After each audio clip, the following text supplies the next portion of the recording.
আসসালামু আলাইকুম। যারা বিদেশে কাজ করেন তাদের উদ্দেশ্যে বলছি, দেশে আলাদা ভিন্ন আলাদা বিষয়। এই যে সার্কুলার ওয়াটার পাম্প কানেকশান, এই যে আর্থিং কেলাম, এগুলো অবশ্যই দিতে হবে, নাহলে ইঞ্জিনিয়ার পাস করবে না। ফানের সাথে অ্যাডজাস্ট করতে হবে, পাইপের সাথে, নাহলে ইঞ্জিনিয়ার পাস করবে না। কেননা এটা ইএলসি ব্রেকার তো, তাই।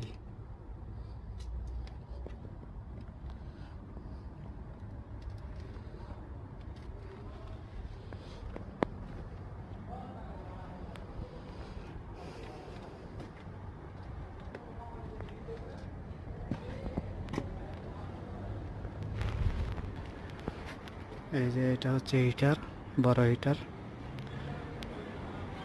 কানেকশন হইয়া আর্থিং কানেকশন সেম সেম।